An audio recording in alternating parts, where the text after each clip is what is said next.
YouTube channel Manoj cartoon TV को like, share, comment and subscribe करें।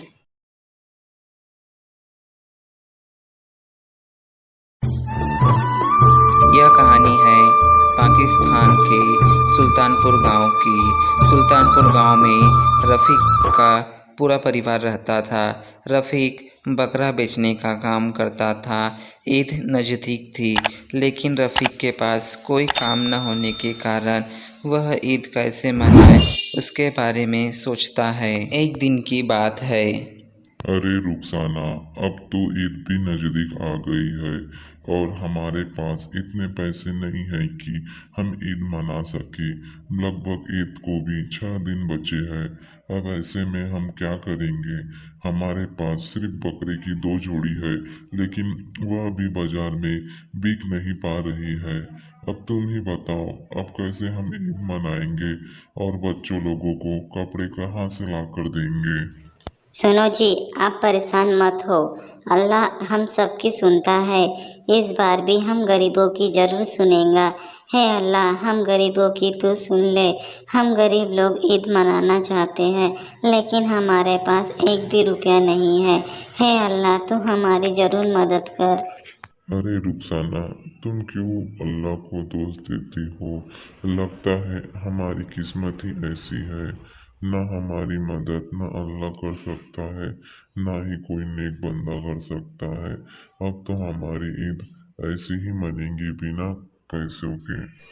काश कोई हमारी मदद भी कर देता, ताकि हम लोग भी ईद मना सकते हैं। ए अल्लाह, तू तो सबकी सुनता है। हम गरीबों की भी एक बार सुन ले। चाहे हम जैसे भी हो, लेकिन हम भी ईद मनाना चाहते हैं। अरे रुखसाना, हमें हार नहीं मानना चाहिए। हम कोशिश करेंगे कि हमारी दोनों बकरी में से एक बकरी तो भी बिक जाए। ए मेरे प्यारे दोस्त, मैं तुम दोनों को आज बाजार में बेचने जा रहा हूँ। मुझे माफ करना, मैंने जितने दिन तुम्हें रखा तुम मेरे उतने ही एहसानमंद होंगे। लेकिन मुझे आज ज़रूरत है पैसों की, ताकि मैं ईद मना सकूं। इसलिए मैं तुम्हें बेचने जा रहा हूँ। मुझे माफ करना मेरे दोस्त। हो सके तो हम अल्लाह से दुआ करेंगे कि तुम जहाँ भी रहो वहाँ सुखी रहो।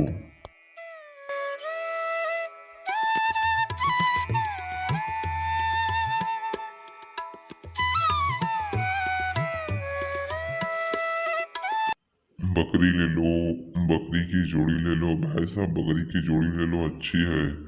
बकरी ले लो, बकरी की जोड़ी ले लो भाई साहब, बकरी की जोड़ी ले लो, अच्छी है। बकरी ले लो, बकरी की जोड़ी ले लो भाई साहब, बकरी की जोड़ी ले लो, अच्छी है। हे अल्लाह, मेरी कोई मदद कर।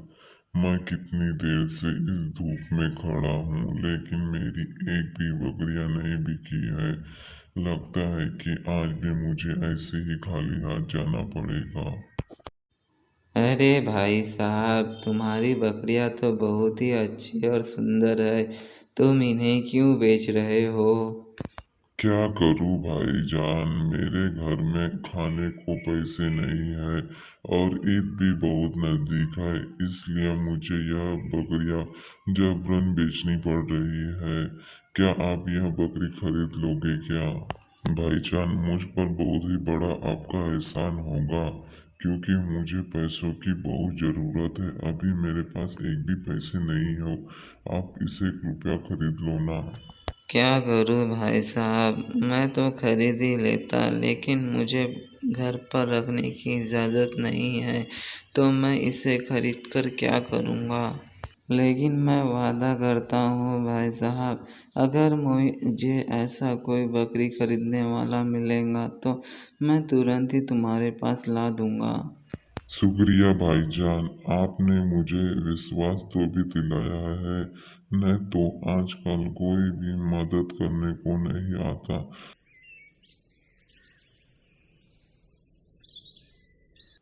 अम्मी अम्मी, अब्बू कह रहे थे कि हम ईद नहीं मना पाएंगे इस बार। क्या यह बात सच है क्या? अरे नहीं बेटा, ऐसी कोई बात नहीं है। अगर हमारे पास पैसे आ जाएंगे तो हम भी ईद मनाएंगे। लेकिन अम्मी, हमारे पास पैसे कहाँ से आएंगे? अब्बू की तो 2 ही बकरियां हैं और वो भी तो बिक ही नहीं रही है। ऐसे में तो हमें इस बार ईद नहीं मना पाएंगे। बेटा, तुम दोनों तो जानते ही हो हमारी परिस्थिति इतनी भी ठीक नहीं है कि हम लोग ईद को और ही मना सकेंगे। अब तो पैसा ही बताएगा कि हम ईद मना पाएंगे या नहीं। अम्मी, हम लोगों तो हालात से बहुत ही गरीब है, लेकिन हमारी मदद अल्लाह क्यों नहीं करता है। सब कहते हैं कि अल्लाह हर बंदों की सुनता है, लेकिन हमारी कब सुनेगा। हम तो हालात से इतने गरीब हैं कि हमारे पास ईद के वक्त भी खाने और कपड़े लेने को भी पैसे नहीं हैं। ऐसे में तो हमारी मदद अल्लाह को करनी ही चाहिए। अरे वसीम बेटा, ऐसे नहीं बोला करते हैं। तुम्हारे अब्बू तुम्हारे और हमारे लिए कहीं न कहीं से पैसों की इंतजाम जरूर कर ही लेंगे और हम मिलकर जरूर इस बार भी ईद मनाएंगे।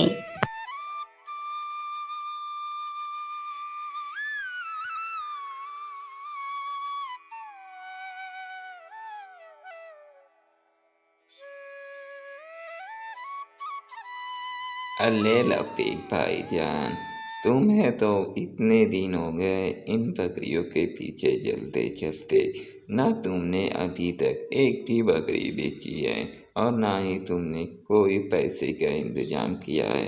अभी तो तुम्हारा ईद भी बहुत ही पास आ रहा है। तुम इस बार ईद कैसे मनाओगे? शायद कोई होगा जो तुम्हारी मदद कर पाएगा। मुझे तो नहीं लगता है कि ऐसा कोई होगा बंदा जो तुम्हारी मदद करेगा। अरे बिरजू, तू हमारी चिंता क्यों करता है? तुझे तो खुद की परवाह करना चाहिए। तू तो खुद ही काम में नहीं जाता है और दूसरों को ज्ञान देते ही रहता है। काश होता तू खुद ही अपना काम खुद ही कर लेता और खुद के बारे में सोचा कर। तेरे भी तो त्योहार नजदीक आ ही रहे हैं। तू क्या करेगा अपने त्योहार के बारे में सोच। हम तो ईद कैसे भी करके मना लेंगे। हम भाईजान की मदद हम भाईजान ही बहुत अच्छे तरीके से कर लेते हैं। हमें कोई पैसे की ज़रूरत नहीं है। बस अल्लाह की मेहरबानी हो तो हम ईद भी बहुत ही अच्छे से मना लेंगे। अरे रफ़ीक भाईजान, तुम हमारी चिंता छोड़ दो। मेरे तो घर में बिजनेस का बहुत ही बड़ा कारोबार है। मैं चाहूँ तो पैसे की लाइन लगा दूँगा, लेकिन मैं तो तुम्हारी हालत में तरस खाता हूँ कि तुम जैसे लोगों की मदद कौन करेगा। देखता हूँ कि तुम अपना त्योहार किस तरीके से मनाते हो, लेकिन हम तो अपना ईद बहुत ही अच्छे तरीके से ही मना ही लेंगे, तुम्हारे से भी अच्छा।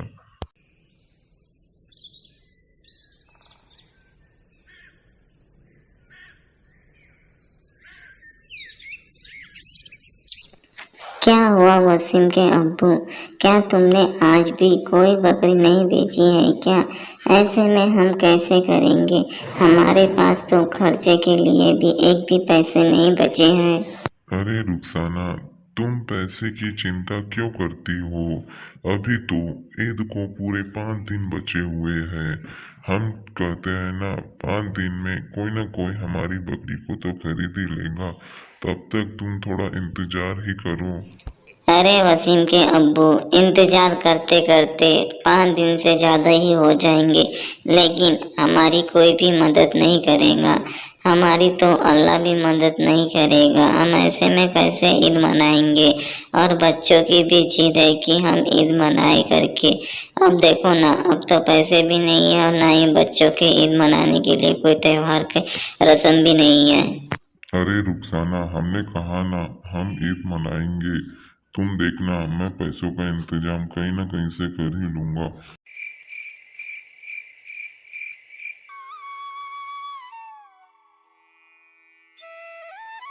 अब्बू अब्बू, क्या हम पहले की तरह इस बार ईद नहीं मना पाएंगे क्या? हमारे पास एक भी पैसे नहीं है। क्या इस बार ईद के लिए हम ऐसे ही रहेंगे? अरे वसीम बेटा, तुम अपने अब्बू पर थोड़ा सा विश्वास करो अब्बू तुम्हारे लिए और तुम्हारी बहन के लिए हम दोनों के लिए कपड़े ला देंगे। तुम हमारे पर थोड़ा सा विश्वास करो। अरे अब्बू, हम ईद ना मनाए या मनाए इसमें कोई भी आपत्ति नहीं है, लेकिन आप पर हम पूरा ही विश्वास करते हैं। आप लोगों के सिवा है ही कौन हमारा। अल्लाह अल्लाह अल्लाह पर तो करते ही हैं, लेकिन हम तो आप पर अल्लाह से भी ज़्यादा विश्वास करते हैं। अब्बू, हम चाहे ईद मनाए ना मनाए, लेकिन हम पुराने ही कपड़े पहन लेंगे। अरे वसीम बेचा, तुम वाकई में बहुत ही समझदार हो। सब तुम्हारी तारीफ करते ही रहते हैं, लेकिन मुझे आज तुम पर बहुत ही गर्व हो रहा है कि तुमने बहुत ही अच्छी बात कही है। सुल्तानपुर गांव के बाजू में ही एक गांव लगकर ही था। उसका नाम मिर्ज़ापुर था। मिर्ज़ापुर गांव में एक सेठ रहा करता था। वह बहुत ही धनवान था। उसके पास संपत्ति की कोई भी कमी नहीं थी, लेकिन उसका एक पुत्र था जो हमेशा बीमार ही रहा करता था। वह सिर्फ 3 महीने का ही था। उनके माँ बाप हमेशा ही परेशान रहते थे। एक दिन की बात है।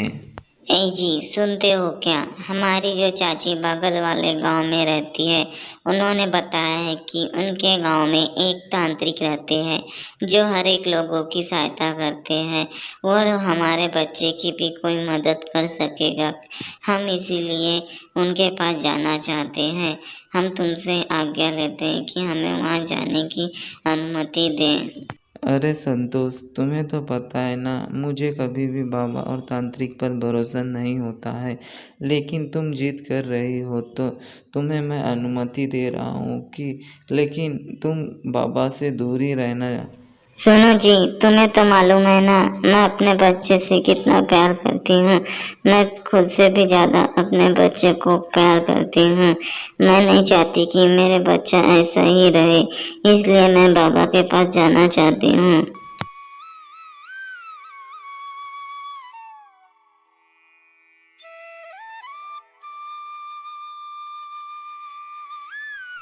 अरे काकी, घर पर हो क्या? अरे काकी, घर पर हो क्या? मैं संतोष हूँ। अरे संतोष आई है, क्या बात हो सकती है? कितना दिनों बाद हमारे घर की तरफ आई है। जरूर कुछ काम होगा तभी वो आई होंगी। अरे संतोष, तू तो शादी होने के बाद अपनी काकी को तो पूरी ही भूल गई थी। बहुत दिनों बाद तुम हम गरीब के यहाँ आई हो। तुम तो अमीर घर जाते ही हम गरीबों को तो भूल गई हो। अरे काकी, हम तुम्हें क्यों भूलेंगे? तुम तो हमारी एक ही काकी हो और तुमने तो हमें बचपन में ही खिलाया खुदाया था। हम तुम्हें कैसे भूल पाएंगे? काकी, आज मैं इसलिए आई हूँ, मेरा भी एक बच्चा है काकी। वो बहुत ही तबीयत खराब रहता है उसका। मैंने सुना है तुम्हारे गांव में एक तांत्रिक रहता है जो सभी लोगों की मदद करता है। क्या वो मेरे बच्चे की भी मदद कर पाएगा क्या? अरे संतोष बेटी, तुम कितने दिन के बाद आए। आते ही मैं तुम्हें बाहर ही खड़ा कर दी हूँ। चलो पहले अंदर जाते हैं, फिर मैं तुम्हें बताती हूँ। अरे काकी, मैं पूछ रही थी, हमारा जो 3 महीने का बच्चा है, वो जब से पैदा ही हुआ है तब से उसकी तबीयत बहुत ही खराब रहती है। मुझे लगता है कि उसे बाहर का कुछ लगा होगा, इसलिए मैं तुम्हारे पास आई हूँ। तुम्हारे गांव में एक तांत्रिक है जो सबकी मदद करता है, तो मैं उसी के पास जाना चाहती हूँ। क्या तुम मुझे उसके पास ले जाओगी क्या? हाँ संतोष बेटी, अच्छा हुआ तुम मेरे पास ही आई हो। मैं तुम्हें तांत्रिक के पास ले जाऊंगी। मेरे गांव का तांत्रिक बहुत ही प्रसिद्ध है। वह तो अच्छे बच्चों की मदद किया है। वह तो तुम्हारे बेटी की मदद चुटकी में कर देगा। तभी काकी संतोष को तांत्रिक के पास ले जाती है।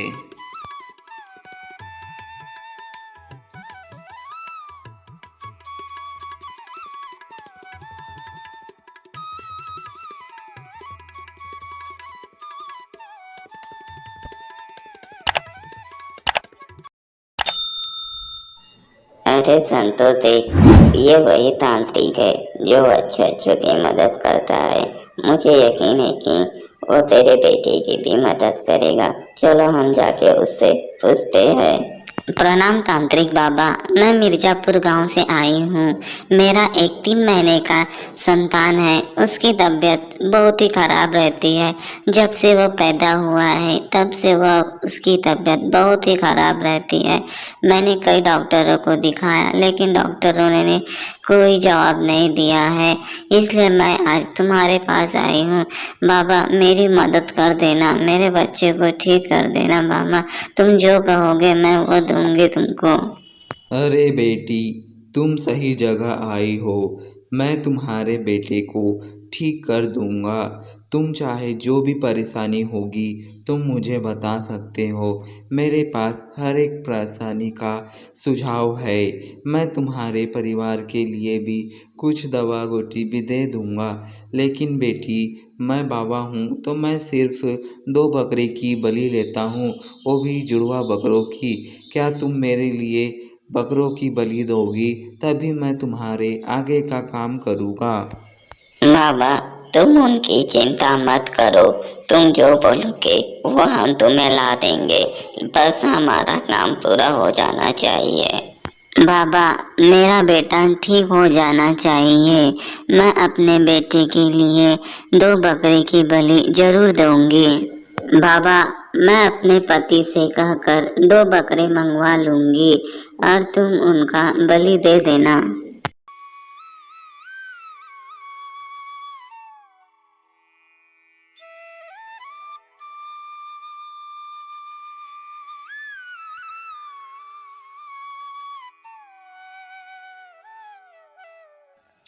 अरे रुखसाना बहन, मैं तुम्हारे घर के बाजू से ही गुजर रही थी।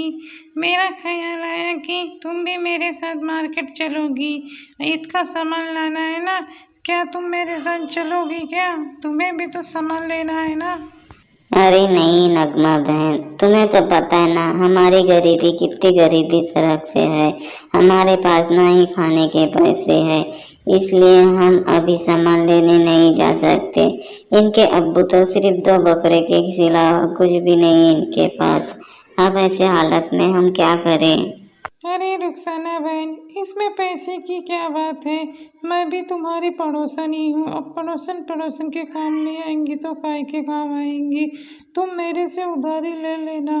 जब तुम्हारा मन करे तब मुझे तुम वापस लौटा देना। अरे रुखसाना बहन, वैसे भी तो मैं तुम्हें बहन के जैसे ही मानती हूँ। अगर ना रहे पैसे तो मत देना, लेकिन अब तो चलो मेरे साथ।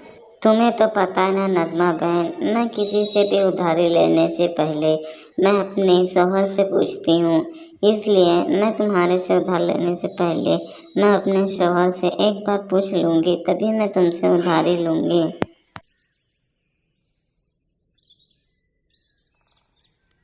तभी रफ़ीक पैसे के सिलसिले में गांव से इधर से उधर घूमता है ताकि उसे ईद मनाने के लिए कोई थोड़े से पैसे दे दे, वो भी अपना ईद मना सके। अरे भाईजान, नाराज क्यों होते हो? मैं तुम्हारी ज़रूर मदद करता, लेकिन तुम्हें तो पता है ना मेरे ही पास इतने पैसे नहीं है कि मैं तुम्हें दे सकूं। लेकिन भाईजान, तुम साहूकार से जाकर थोड़े बहुत पैसे ले लो, वो कम ही ब्याज देगा तुम्हें। तुम तो वैसे भी जाने माने हो, तुम्हारे बकरे के मंडी में तो बहुत ही पहचान है। कोई ना कोई तुम्हें तो पैसे दे देगा। अरे नहीं बिरजू भाई, त्योहार के वक़्त में साहूकार लोगों से कर्ज लेना बहुत ही बड़ी गलत बात है। इसका मतलब कि एक गुनाह के बराबरी है। इसलिए हम साहूकारों से कोई भी कर्ज नहीं लेंगे। कोई हमें दे दे तो हम उनके पास से ले लेंगे, लेकिन साहूकार से नहीं लेंगे। वहाँ ब्याज भी ज़्यादा लगाते हैं। बात तुम्हारी भी बहुत ठीक है भाईजान, लेकिन हम कर भी क्या सकते हैं? हम गरीबों को तो कर्ज में ही डूबे रहते हैं।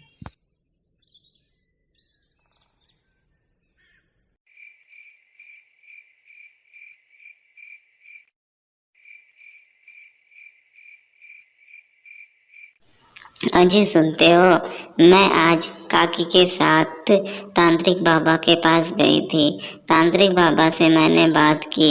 तांत्रिक बाबा ने कहा कि हमें 2 बकरों की जरूरत है। अगर तुम 2 बकरों की बलि दोगे तभी तुम्हारा कार्य सफल होगा। क्या तुम मेरे लिए 2 बकरे की भी बलि नहीं दे सकोगे क्या? अब आखिर भी हमारा बच्चा ही तो है ना, अब बच्चों के लिए इतना भी नहीं करोगे क्या तुम? अरे ठीक है, मैं 2 बकरों का इंतजाम कर दूंगा। मैं कल ही सुबह अपने ऑफिस के स्टाफ से कह के 2 बकरे के लिए हम ढूंढने चले जाएंगे। तुम कल तक का इंतजार करना। ठीक है जी, तुम कल बोलकर ही ला लेना, लेकिन थोड़ा जल्दी करना, मुझे अपने बेटे की चिंता है।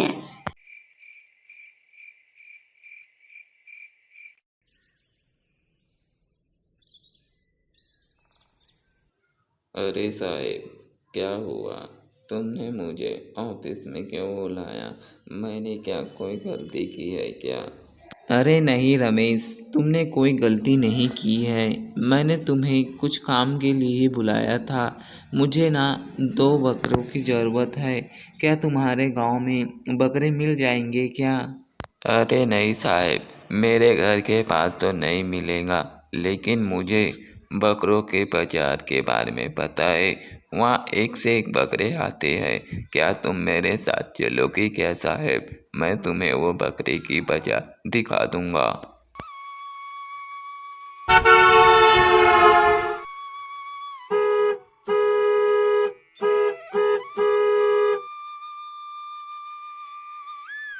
अरे साहब, देखो कितना बड़ा बाजार है। इसके पास भी 2 बकरे हैं। क्या हम उसी के पास से खरीद लेते हैं? कहाँ इतने धूप में बाजार घूमेंगे? चलो फिर हम उन्हीं के पास से खरीद लेते हैं। वैसे भी वक्त कम ही है और जल्दी ही लेके जाना है हमें बकरे को, इसलिए यहीं से खरीद लेते हैं।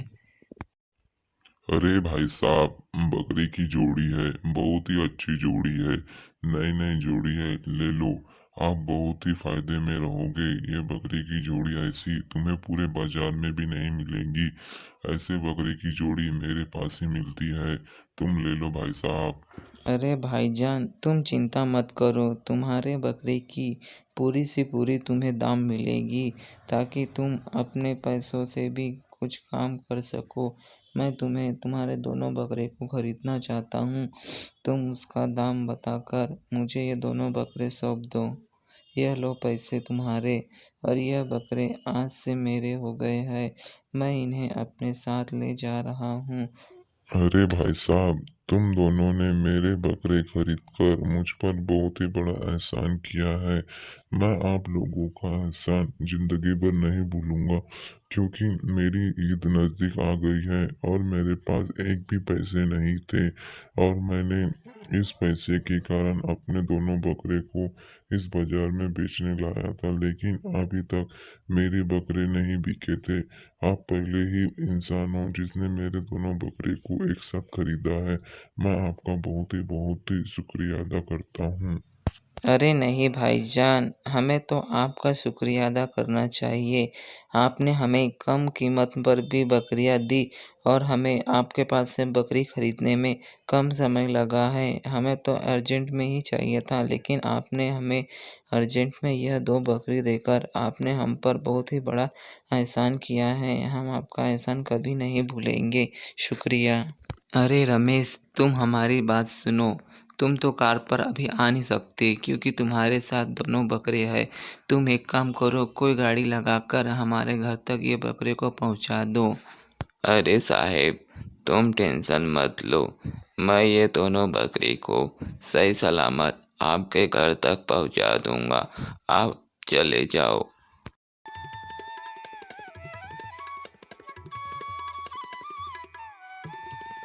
हे अल्लाह, आपने आखिर मेरी मदद कर ही दी है। आप चाहे जिस भी व्यक्ति के रूप में मेरे साथ मदद करने आए, मैं आपका यह एहसान कभी भी नहीं भूलूंगा। मैं तो जिंदगी भर आपका एहसानमंद रहूंगा।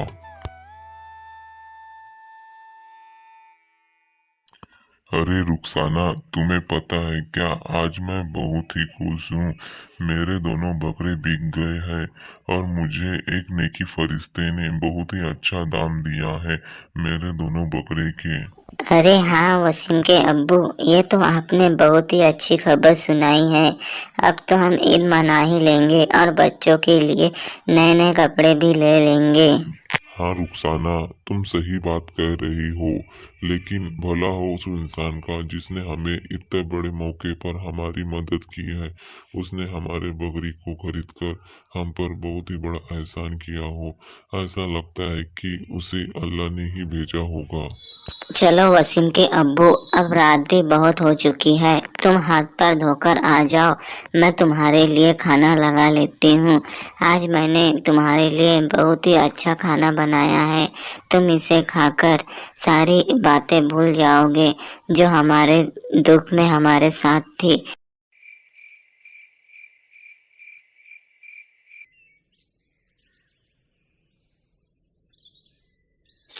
अब्बू अब्बू, अम्मी कह रही थी कि आपने पैसे ला लिए हैं हमारे ईद के लिए। आप क्या हमारे लिए नए नए कपड़े लोगे ईद में? अरे वसीम बेटा, तुम चिंता मत करो। मैं तुम्हारे लिए भी लूंगा और तुम्हारी दीदी के लिए भी लूंगा। तुम जो बोलोगे वो कपड़े मैं तुम्हारे लिए ईद में खरीद कर दूंगा। अब हमारे पास पैसे बहुत है, तुम उसकी चिंता मत करो। तुम्हें जो कपड़े चाहिए मुझे बोल दो, मैं तुम्हारे लिए बाजार से ला दूंगा। अब्बू अब्बू, मेरे लिए एक बढ़िया सा घाघरा चोली वाला कपड़ा लाना। मेरी बहुत ही इच्छा थी कि मैं ईद पर वैसे ही कपड़े पहनूं। अब्बू, मेरे लिए तो तुम जीन्स पैंट ही लाना। मुझे जीन्स पैंट बहुत ही अच्छे लगते हैं। मैं इस बार के ईद में भी जीन्स पैंट ही पहनूंगा। अरे बेटा, तुम चिंता मत करो। तुम मुझे जो कपड़े बोलोगे मैं तुम दोनों को वही कपड़े ला कर दूंगा। चलो अभी मैं बाजार चलता हूँ।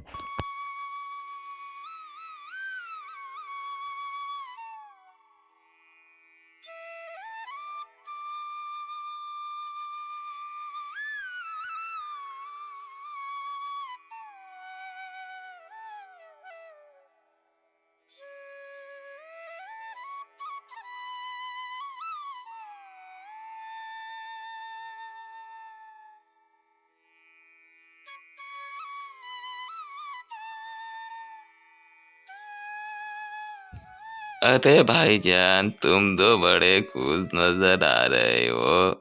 इतने सारे शॉपिंग करके आ रहे हो। लगता है तुम्हें तो कोई लॉटरी ही लगी होगी। अरे नहीं पकिया भाई, हम जैसे लोगों को कहाँ लॉटरी लगेंगी। हम तो गरीबी लोग मजबूरी के कारण बकरी बेच बेच कर जी रहे हैं। हमें तो लॉटरी लगना बहुत ही दूर की बात है। अरे भाईजान, तुम वाकई में सही कह रही हो। हम तो गरीब लोगों को कहाँ लॉटरी वाली लगेंगी। हम तो अपने मजदूरी में ही घुस रहते हैं। अरे बकिया भाई, तुम्हारे साथ बात करते करते मैं भूल ही गया तुम्हें ईद मुबारक बोलना। ईद मुबारक हो बकिया भाई, और मेरे घर में तुम शाम को जरूर आना।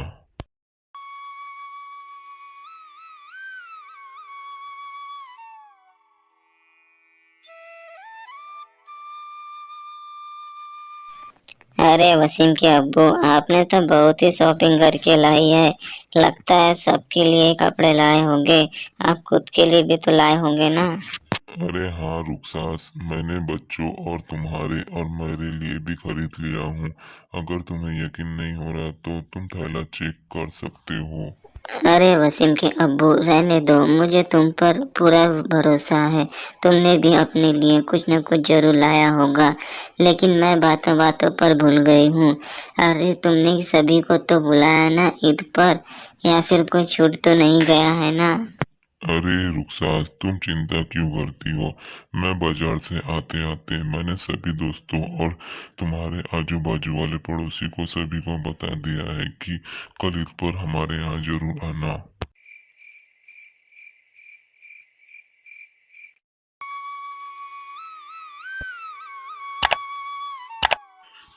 अरे नगमा बहन, तुम्हें ईद मुबारकबाद हो। तुम अकेली ही दिख रही हो, तुम्हारे शोहर कहाँ गए हैं। अरे भाई साहब, आपको भी ईद मुबारकबाद हो। मेरे घर के मेरे शोहर अभी बाहर गए हैं, बच्चों को लेकर वह मार्केट ही गए हैं, आते ही होंगे।